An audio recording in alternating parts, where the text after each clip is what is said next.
Eu vou convidar você a abrir a sua Bíblia na primeira epístola de Paulo aos Coríntios, no capítulo de número 13.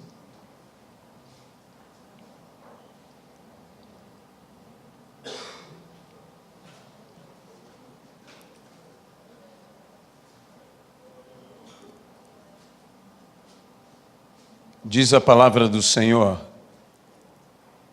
eu passo a mostrar-vos ainda um caminho sobremodo excelente. Ainda que eu fale as línguas dos homens e dos anjos, se não tiver amor, serei como bronze que soa, ou como símbolo que retine. Ainda que eu tenha o dom de profetizar e conheça todos os mistérios e toda a ciência, ainda que eu tenha tamanha fé ao ponto de transportar montes, se não tiver amor, nada serei. Ainda que eu distribua todos os meus bens entre os pobres, e ainda que entregue o meu próprio corpo para ser queimado, se não tiver amor, nada disso me aproveitará. O amor é paciente, é benigno, o amor não arde em ciúmes, não se ufana, não se ensoberbece, não se conduz inconvenientemente, não procura os seus interesses, não se exaspera, não se ressente do mal, não se alegra com a injustiça, mas regozija-se com a verdade. Tudo sofre, tudo crê, tudo espera, tudo suporta. O amor jamais acaba, mas havendo profecias desaparecerão, havendo línguas cessarão, havendo ciência passará, porque em parte conhecemos e em parte profetizamos.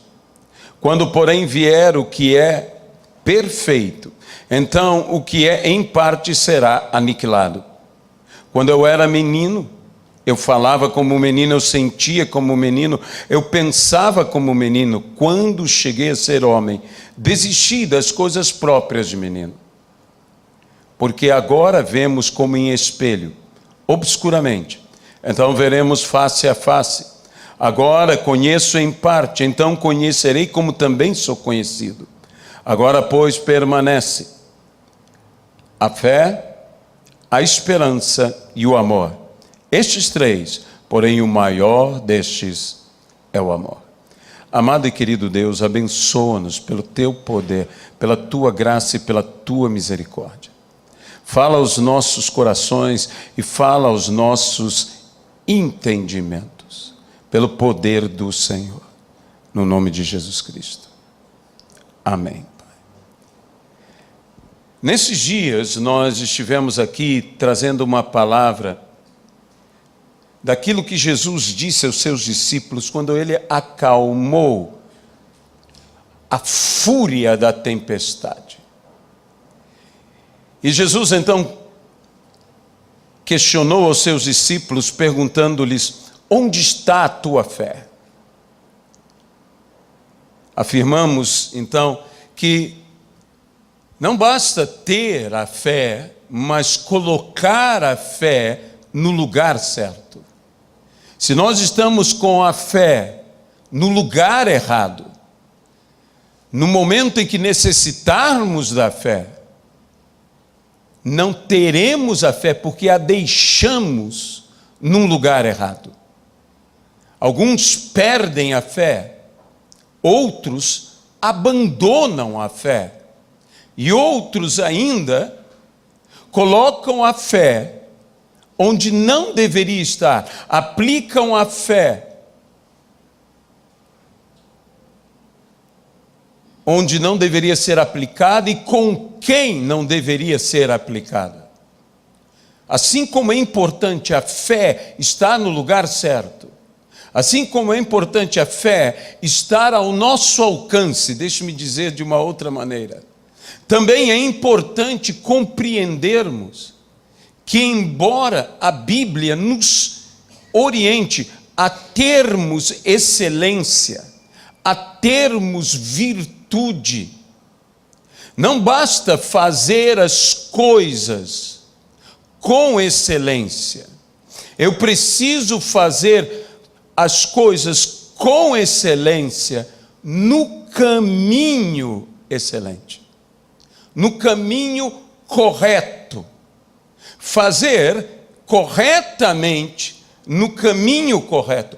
Porque se eu faço com excelência no caminho errado, eu apenas faço excelentemente bem o erro. E não é esse o objetivo, não é apenas ser excelente. É ser excelente num caminho excelente. E veja bem, não é um caminho de excelência tão somente. É um caminho excelente. Eu preciso estar no caminho certo. Eu preciso estar na direção correta. Eu preciso estar na via divina para a minha vida, para a tua vida. E nós sabemos, biblicamente, que Jesus mesmo disse: eu sou o caminho, eu sou a verdade, e eu sou a vida. Nós precisamos estar nesse caminho, nós precisamos andar neste caminho. Paulo, que orienta a igreja, Paulo que está falando à igreja de Corinto, Paulo está dizendo: olha, há um caminho, é por este caminho que eu quero que a igreja caminhe, é por este caminho que o Senhor tem mostrado que toda a igreja deve caminhar, para que não caminhe em vão, para que não chegue a um momento que tudo que faça não haja proveito algum. Há um caminho que é o melhor caminho, há um caminho que é não apenas excelente, mas sobremodo excelente, é transbordantemente excelente, é espantosamente, extraordinariamente excelente. Há um caminho que é superior a qualquer outro caminho de excelência, porque ele é sobremodo. Ele vai além do que nós podemos imaginar.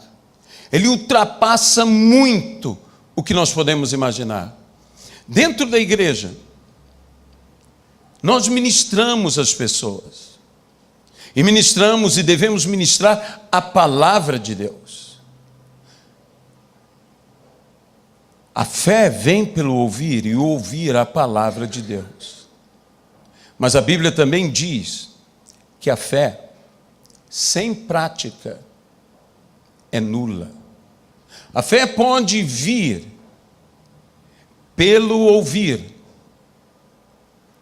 mas a fé é efetiva, é eficiente.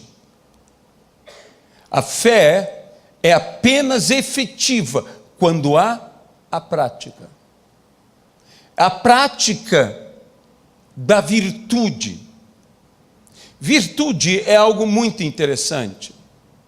Virtude, como por exemplo a humildade, são coisas que só podem crescer pelo exercício, pela prática. A virtude nas nossas vidas, e alcançarmos virtudes na nossa vida, porque é importante sermos virtuosos. É importante sermos, como diz Paulo ao seu filho na fé, torna-te pessoalmente padrão de boas obras. Paulo diz: agindo desta maneira, salvarás tanto a ti, quanto aos teus ouvintes, que eles ouçam mais que as suas palavras, digo eu, que eles vejam a virtude em tua vida. A grande autoridade não está apenas em falar o que é bom e falar de uma maneira excelente. ser eloquente, escolher corretamente as palavras, ser convincente. A grande autoridade está em viver aquilo que se prega de uma maneira extraordinária, excelente, que possa ser admirável, que possa se tornar um verdadeiro líder, que possa realmente guiar. Nós devemos guiar pelo nosso exemplo. Nós devemos guiar pela virtude. Virtude é algo muito bom, mas por mais que eu tenha virtudes, por mais que eu me esforce a ser virtuoso, há algo que só Deus pode me dar. E esse algo é santidade. Sabe, virtude, ser virtuoso é importante, mas existe um limite. Por mais virtuoso que eu seja, santidade tem que possuir uma intervenção, uma cooperação conosco do Espírito de Deus. Assim como conhecimento. Nós estudamos a palavra para termos conhecimento na palavra. Paulo fala aqui de conhecimento, Paulo aqui fala de ciência, Paulo aqui fala de coisas como estas. Mas por mais conhecimento que eu possa adquirir, por mais conhecimento que eu possa ter, por mais esforço, por mais aplicação em conhecer toda a ciência, todo o conhecimento, só Deus pode me levar à sabedoria, porque a sabedoria é dom de Deus, e nós precisamos, por isso, do caminho certo. Nós precisamos, por isso, do caminho sobremodo excelente. Nós precisamos entrar neste padrão de excelência, mas no caminho sobremodo excelente. A igreja em nossos dias, e por favor, quando eu falo isso, eu não quero colocar nenhuma crítica a B ou C. Meus irmãos, a Bíblia é clara, se nós nos julgássemos a nós mesmos. O problema de quando julgamos é que a nossa tendência de julgar é julgar aos outros. E julgar aos outros geralmente nos leva apenas a condenar os outros. Mas quando nós nos julgamos a nós mesmos, nós buscamos consertar a nós próprios. De modo que é muito mais valioso para nós o julgar-se a si mesmo. A Bíblia diz: se nos julgássemos, não seríamos condenados. Mas uma vez que julgamos, somos disciplinados para não sermos condenados. Então, quando nós estamos falando sobre estas coisas que parece que tomaram certa importância dentro da igreja e nos levaram a um desvio do caminho sobremodo excelente. Há de se arrepender, há de se voltar ao caminho. Às vezes a igreja chega a um tal ponto que a igreja se parece mais um museu para santos. E a igreja não é um museu para os santos. A igreja é um hospital para os pecadores. Amém?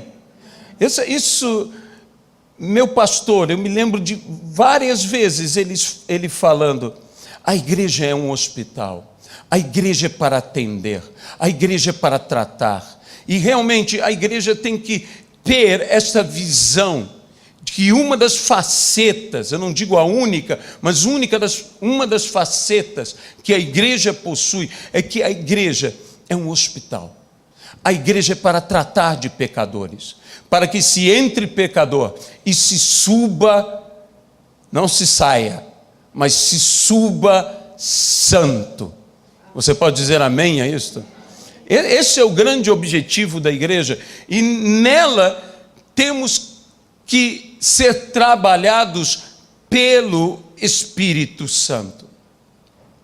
Sabe, uma das coisas que mais me impressiona no amor de Deus por nós, a Bíblia nos diz e afirma, porque Deus amou o mundo de tal maneira, com tal intensidade, com tal tipo de amor, com um amor incompreensível, extraordinário, inacreditável, que deu até mesmo o seu próprio filho, por amor.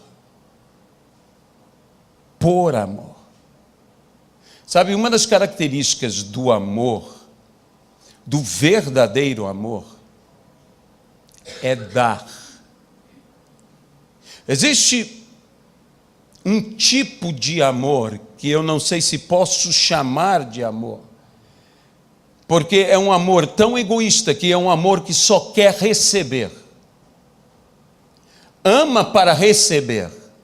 O interesse é receber. Receber a atenção, receber o carinho, receber os prazeres, receber e receber.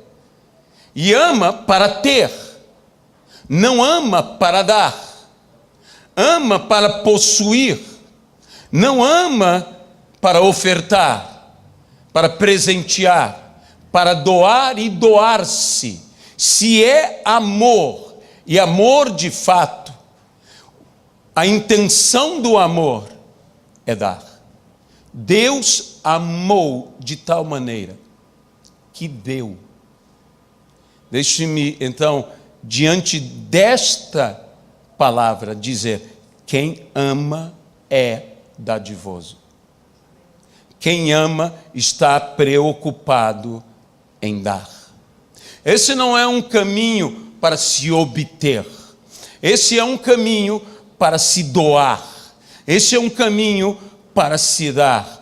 Por isto se diz, e que estranho é falar sobre o amor e dizer: ele tudo sofre, ele tudo crê, ele tudo espera. E não apenas tudo sofre, mas no final tudo suporta. Porque há quem sofra e não suporte. Há quem sofra e não mais creia. Há quem sofra e não mais espere. O sofrimento é uma coisa que nos rouba muitas coisas. Nos rouba a crença, nos rouba a esperança, nos rouba a capacidade de suportar. Chegamos a um limite que não mais suportamos. Mas o amor tudo sofre. Estranhamente, amar está mais vinculado a sofrer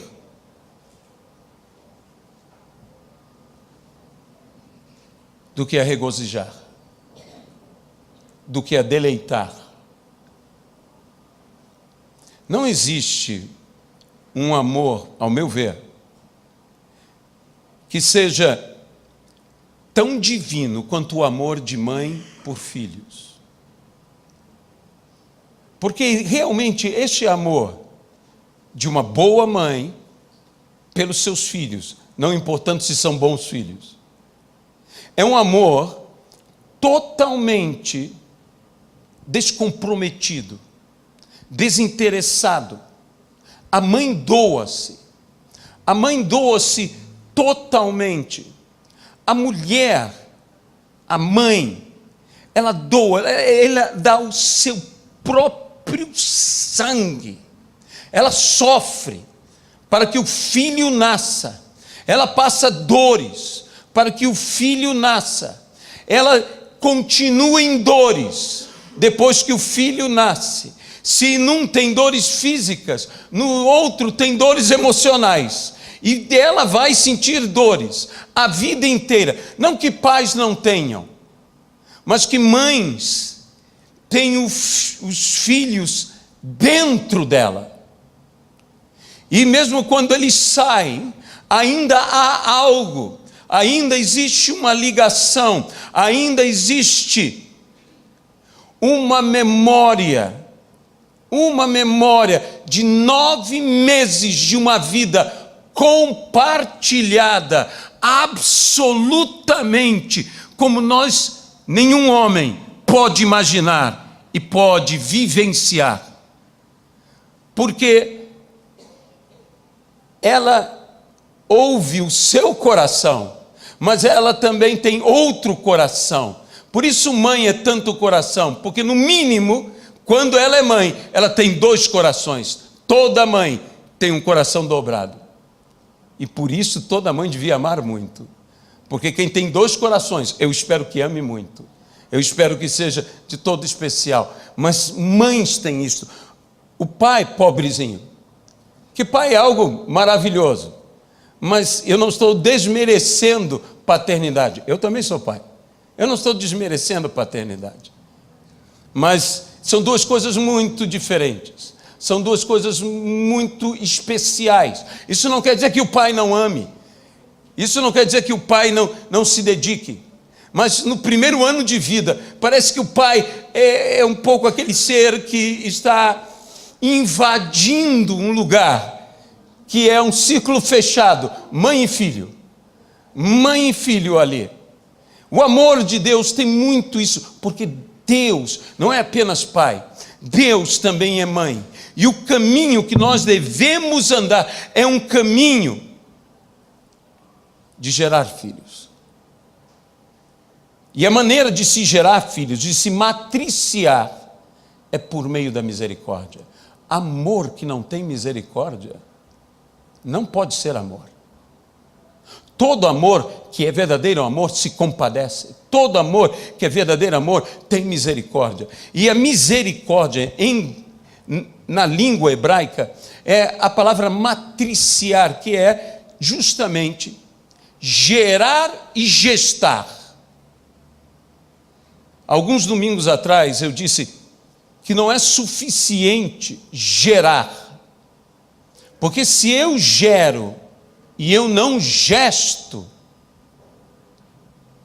isso é um aborto. Eu sofri um aborto do que foi gerado. Então eu tenho que gerar, mas eu tenho que gestar. Eu tenho que fazer com que aquilo que foi gerado cresça, se desenvolva, alcance todas as características que irá possuir. E depois de dar à luz, eu devo amparar, cuidar, suprir, para que aquilo que foi gerado e aquilo que foi gestado cresça em nós. Jesus, verdadeiro Deus, se fez verdadeiro homem. Naquele trecho de acalmar a tempestade, o Evangelho de Lucas nos diz que Jesus estava exausto, extremamente cansado. E então, os discípulos o levaram como ele estava, é como diz as Escrituras.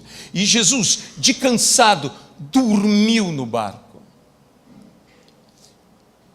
Esse Jesus cansado, esse Jesus esgotado, fala tanto ao meu coração. Porque Jesus, quando se fez homem com todas as limitações de um homem. Se fez homem com sede, se fez homem com fome, se fez homem com cansaço, se fez homem capaz de sofrer, se fez homem capaz de ser ferido, se fez homem capaz de adoecer. Não se fez um super-homem, ele se fez homem como nós, um homem comum, um homem capaz de sofrer tristezas, um homem capaz de sofrer lágrimas, um homem capaz de sofrer perseguição, um homem capaz de ter, como eu disse, dores, de ser afrontado, de ser traído, de ser abandonado, de ser maltratado, de ser crucificado, de ser morto. Jesus, por amor a nós, este amor tão grande do Senhor, se fez um homem totalmente limitado, totalmente carenciado. Quando a Bíblia diz que ele se esvaziou de si mesmo e assumiu a forma de homem, é dito, e se humilhou. Essa palavra humilhar, na sua forma grega, que é a mesma palavra que dá origem ao substantivo do sermão da montanha, bem-aventurados os humildes. A auto-humilhação, o impor-se uma humildade, nos leva a sermos humildes de espírito.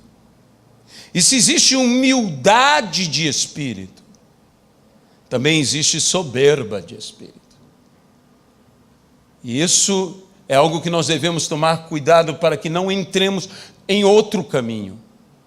O caminho que, em vez de tudo sofrer, em tudo se deleita. O caminho, em vez de em tudo crer, em tudo duvida.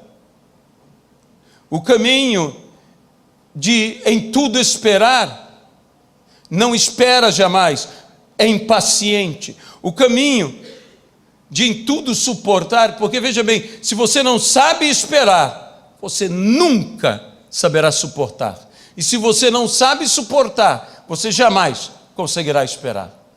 Estas 4 características, o sofrer, o crer, o esperar e o suportar, são chaves para caminharmos o caminho sobremodo excelente. O Senhor veio a assumir esta forma tão limitada,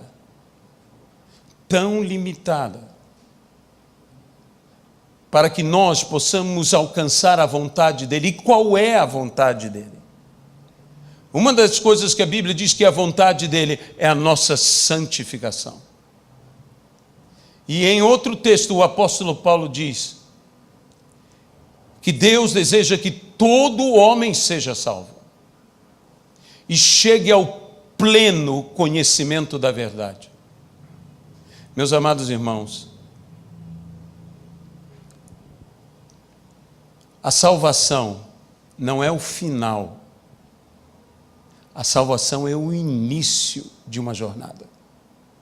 É o início de uma caminhada. Claro, nós temos o objetivo de salvar, de que o Senhor salve, de que o Senhor liberte, de que o Senhor transforme, mas a salvação não é o final. A salvação é o início de sermos salvos a sermos santos. Você pode dizer amém? A Bíblia diz, sede santos. Por quê? Porque o vosso Pai é santo. Isso quer dizer que há uma característica da minha paternidade, de meu Pai, que é transmitida a mim por ser seu filho. E essa característica é santidade. Sem santidade, ninguém verá a Deus. E nós precisamos ver a Deus. A Bíblia nos diz, e disse o Senhor a Moisés, ninguém pode ver a minha face e permanecer vivo. Mas através da santidade, eu posso ver a Deus. Eu posso chegar a ver a Deus. nós temos que viver a santidade. E para viver a santidade, há um caminho de santidade e de santificação. E esse caminho de santidade e de santificação é o caminho sobremodo excelente. Paulo precisava transmitir a essas pessoas de Corinto, ele precisava transmitir esta palavra. Ele precisava falar com eles sobre esta palavra. Porque Corinto era uma igreja, digamos, muito ativa, muito dinâmica e muito avivada. Sabe, o avivamento é uma restauração, é uma renovação. A restauração e a renovação manifestam-se plenamente onde há verdadeiro, genuíno, real avivamento. Mas para que haja um avivamento, para que haja uma restauração, para que haja uma renovação, nós carecemos de descanso. O descanso é tão importante que o descanso tem a ver com até o desenvolvimento. As pessoas que querem, por exemplo, desenvolver sua musculatura, elas exercitam sua musculatura e dão descanso à sua musculatura. Porque se elas apenas fatigarem a sua musculatura, elas não estarão desenvolvendo a sua musculatura. Então, descanso é algo que traz um desenvolvimento. Descanso é algo que traz uma renovação. Descanso é muito importante, por isso nós dormimos, nós nos restauramos dormindo, nós nos renovamos dormindo e nós despertamos renovados, com forças renovadas. Por quê? Porque descansamos. Mas deixe-me dizer uma coisa, se você só descansa, isso já não é mais descanso, isso é preguiça, é outra coisa. Eu não posso, porque renovação é algo importante, eu não posso apenas estar buscando renovação, e tudo é renovação, e renovação é para se ter depois dela uma ação. O descanso é para que eu trabalhe com as forças restauradas. Se eu apenas descanso, eu posso estar num estado de coma e não de descanso. E descanso em excesso leva à morte. O que deveria levar à vida acaba levando à morte. Dormir é bom, mas dormir mais que o necessário é nocivo. E muitas pessoas estão, perdoe-me usar esse termo, que eu espero que você me compreenda, descansando mais do que o necessário.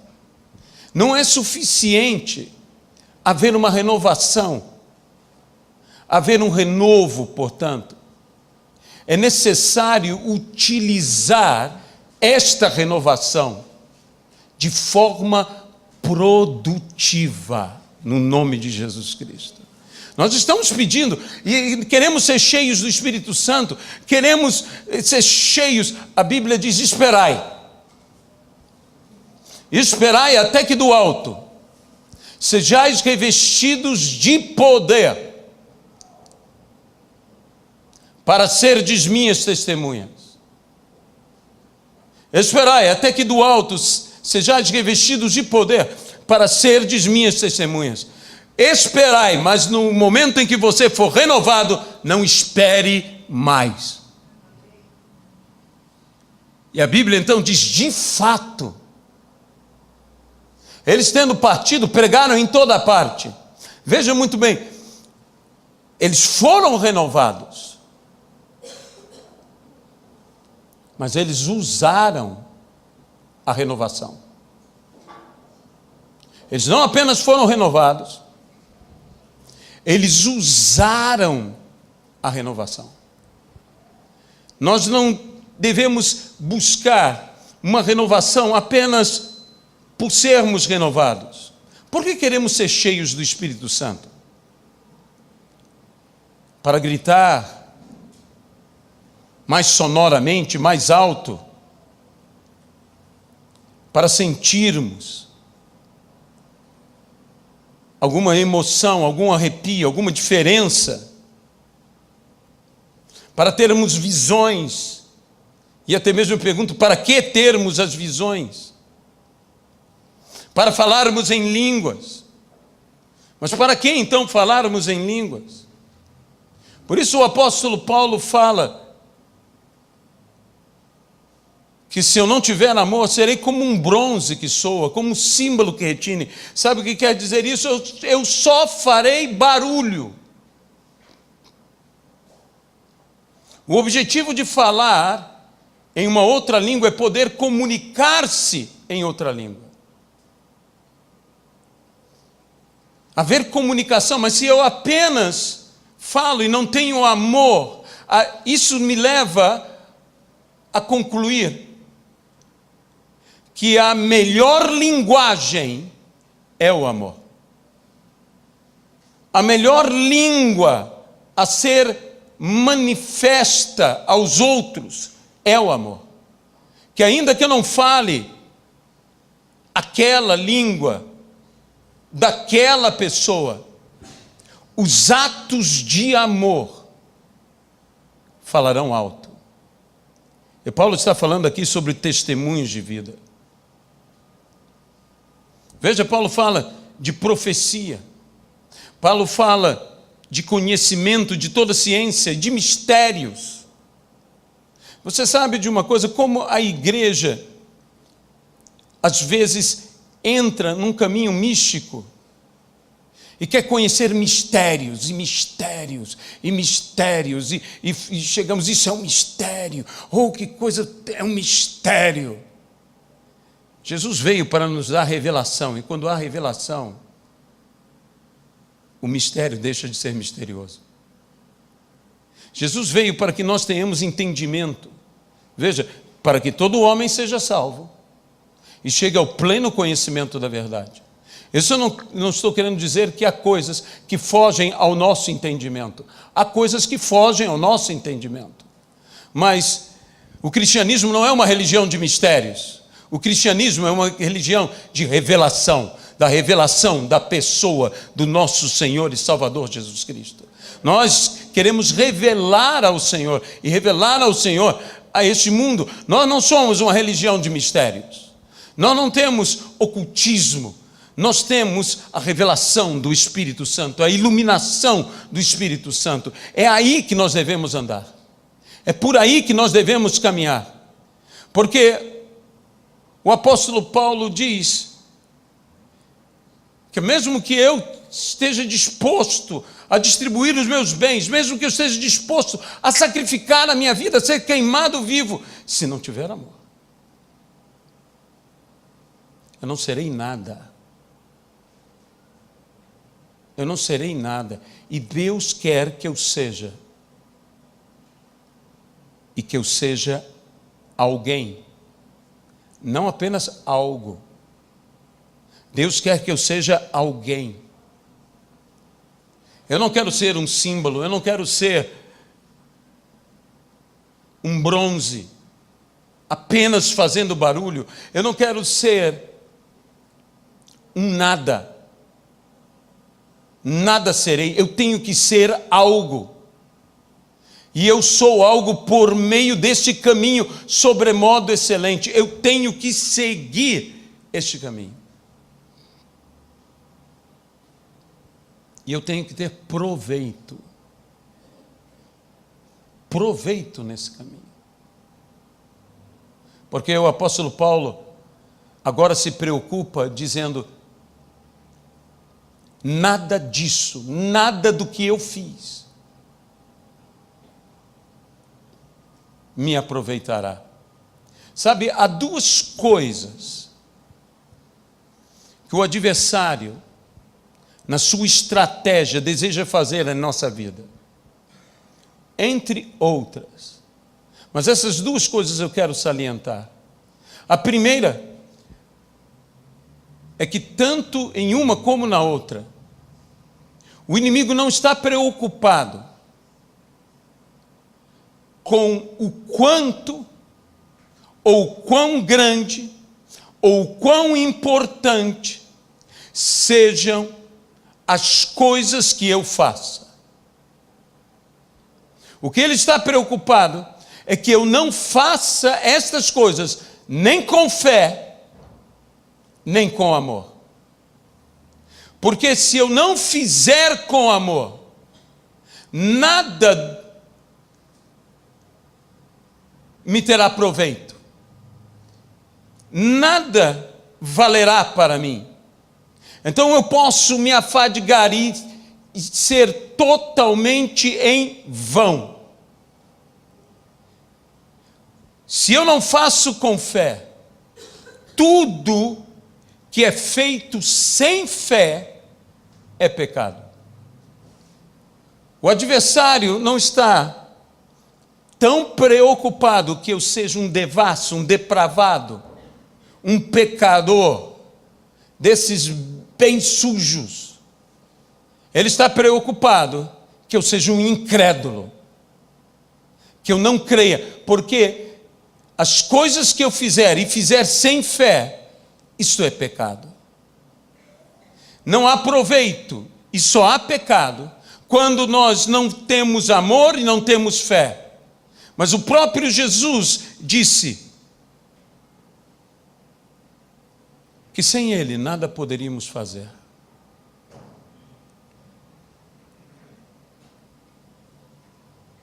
E diz, e assim afirma a Bíblia, sem Ele, sem Jesus, nada do que foi feito se fez. Foi feito, mas não se fez porque não teve proveito. Não se fez porque não teve significado. Não se fez porque não teve valia. Não se fez, não porque não tenha sido obrado, é que se obrou em vão, é que se executou em vão. O apóstolo Paulo demonstra essa preocupação dizendo, se é que o meu esforço não foi em vão. Mas em outro texto ele diz, em Cristo Jesus, o nosso esforço jamais é em vão. Todo esforço em Cristo é proveitoso, é eficaz, não apenas eficiente, é eficaz. Ele gera resultado, não é uma esperança de resultado, não é um quem sabe. O esforço em Cristo é válido, tem valor, é eficiente e é eficaz. A eficácia, ele é operante, ele é realizador, de modo que eu tenho que estar em Cristo, eu tenho que estar neste caminho sobremodo excelente. Eu não quero estar fora do caminho correto. Eu preciso estar no caminho certo. Quando nós estamos no caminho certo, nesse caminho de sobremodo excelente, nós começamos a tomar umas atitudes, nós começamos a mudar a nossa maneira de orar, a nossa maneira de viver, a nossa maneira de se relacionar. Por quê? Porque nós estamos no caminho. Quanto mais nós avançarmos nesse caminho, mais seremos conforme a vontade de Deus. Meus irmãos, Quando você começa a ser tocado por Deus, Deus te impulsiona a viver de uma maneira diferente, de uma maneira mais eficiente, de uma maneira mais eficaz. O que moveu, e moveu tantos grandes heróis e heroínas da fé, foi um amor extraordinário por Deus e pelos homens. Porque quando você se apaixona por Deus, você se apaixona por tudo o que Deus se apaixona. Você compartilha do sentimento, da paixão de Deus.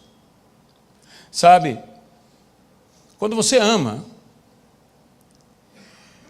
e mesmo no relacionamento entre pessoas, cônjuges, amigos, nós começamos a ter uma mudança, se de fato amamos. Nós começamos a amar aquilo que os que nos amam e que são objetos do nosso amor amam. Nos tornamos amigos de seus amigos. Nos tornamos parentes de seus parentes. Nos casamos, e nos casamos com a pessoa e com tudo o que ela traz, com tudo o que ela é. Sua família começa a fazer parte, se amamos, de nossa vida. Isso não quer dizer que tudo é fácil e tudo é maravilhoso. Como disse, o amor já começa dizendo, tudo sofre. Porque quando amamos, estamos sempre dispostos a sofrer por amor. Quando amamos, nós não estamos apenas dispostos a sermos felizes. Há uma busca de felicidade. Você ama e quer ser feliz no seu amor. Não é? Nós temos os mais novos noivos, o Vilinho está noivo, né? Que ainda não está marcada a data, mas eles estão noivos. Então, parabéns a eles. Eles buscam a felicidade. Eles buscam o amor. Serem felizes juntos. Se regozijarem juntos. Terem várias alegrias juntos. Mas por estarem juntos, eles são dispostos a sofrer juntos. Porque quando alguém casa, eu sei que quando a gente se casa, é uma festa. Mas ninguém sabe o dia de amanhã, o que o amanhã, a não ser Deus, trará para nós. Por isso, há aqueles juramentos na alegria e na tristeza. Eles se casam para viver as alegrias, mas também para viver as tristezas. Eles se casam dizendo, você não ficará triste sozinho. Isso é amor. Você concorda comigo? Você não ficará enfermo sozinho. Você não ficará pobre sozinho. Eu estarei contigo em toda e qualquer situação. Sabe, há um texto nas Sagradas Escrituras que o apóstolo Paulo, falando do seu carinho, do seu amor para com o rebanho de Cristo, ele diz, quem entre vós que não esteja enfermo, que eu não adoeça com ele. Paulo, pelo amor de Deus, o Senhor é um homem de fé, meu querido apóstolo. A Bíblia fala demais de Paulo ressuscitando mortos, fazendo milagres. E diz, não apenas milagres, mas milagres extraordinários. Então, por que Paulo não disse, quem entre vós que esteja enfermo, que eu não ore com ele para ele ser curado? Porque o amor mais se enferma do que cura. Porque o verdadeiro amor sofre, porque quem ama está sofrendo.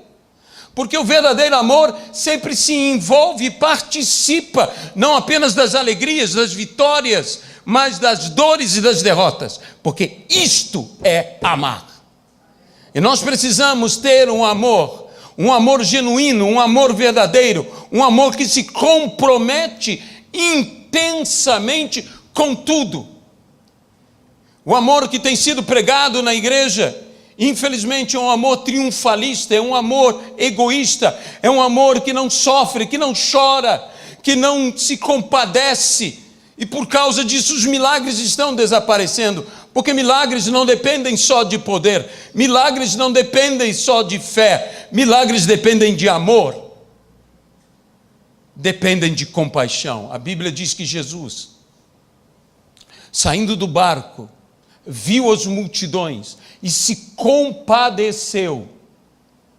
Jesus, antes da cruz, padeceu junto.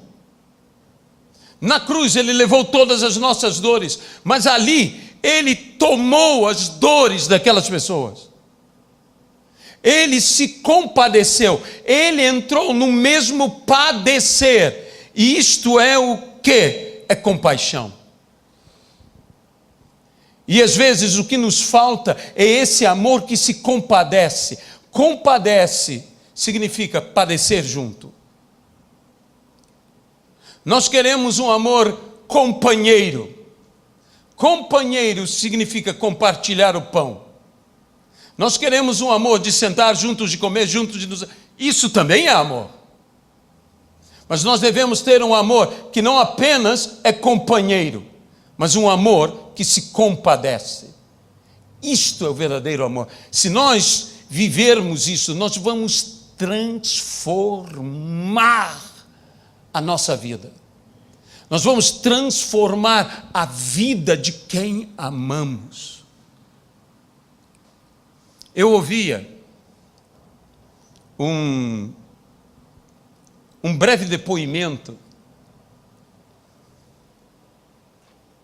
de um maestro brasileiro, me fugiu o nome agora, esse que lançaram um filme da vida dele, é o pianista, né? Ele contava, perguntaram-lhe, de onde você conseguiu as forças? Porque é impressionante. É impressionante. Não é impressionante apenas como ele se reinventou, se tornando maestro, depois de ser pianista.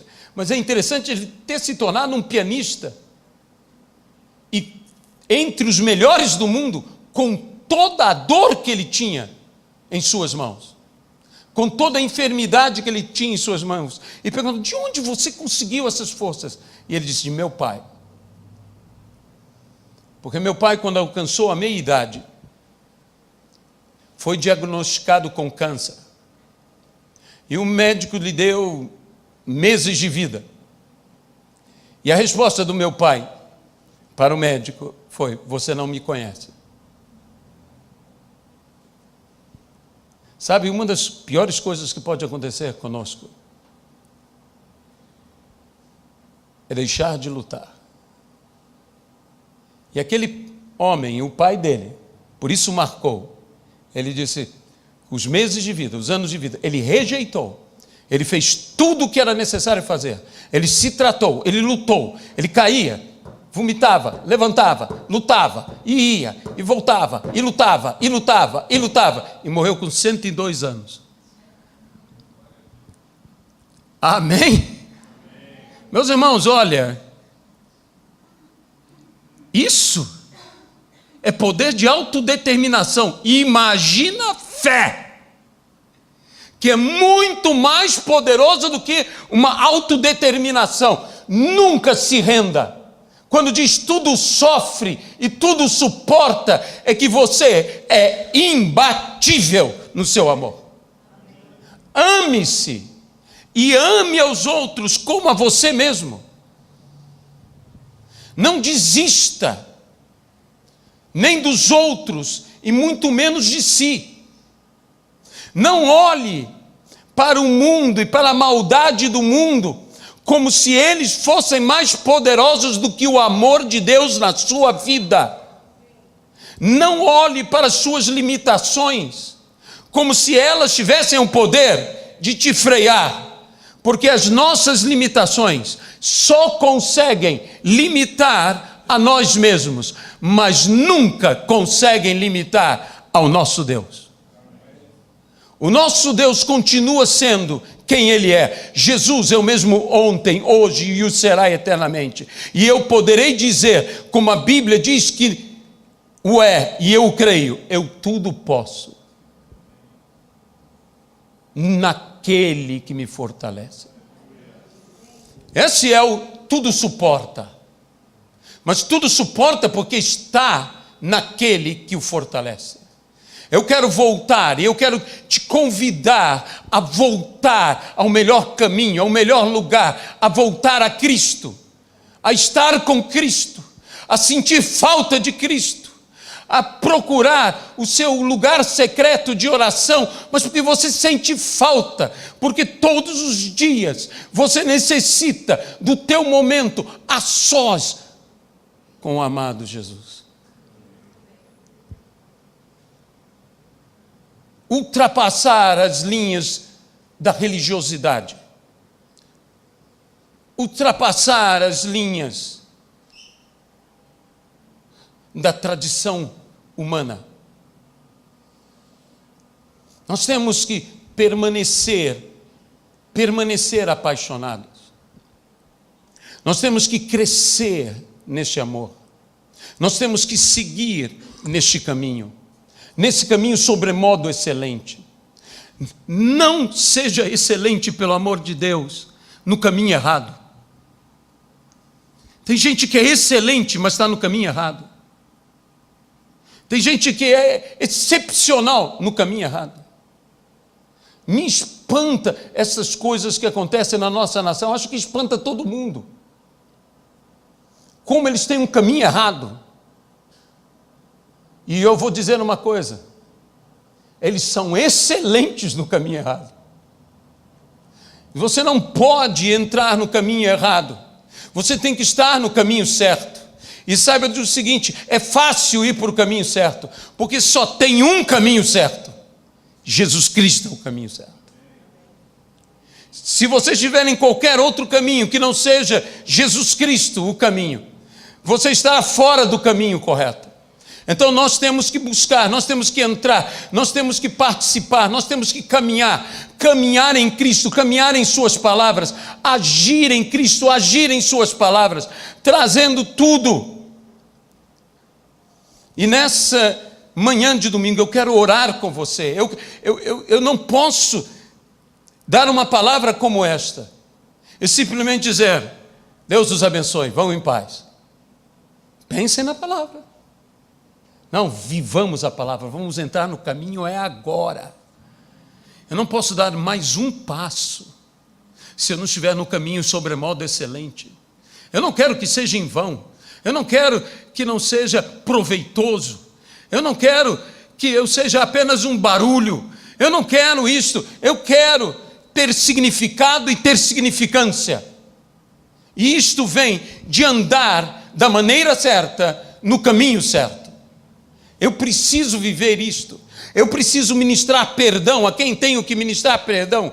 Eu preciso buscar comunhão com quem eu tenho que buscar comunhão.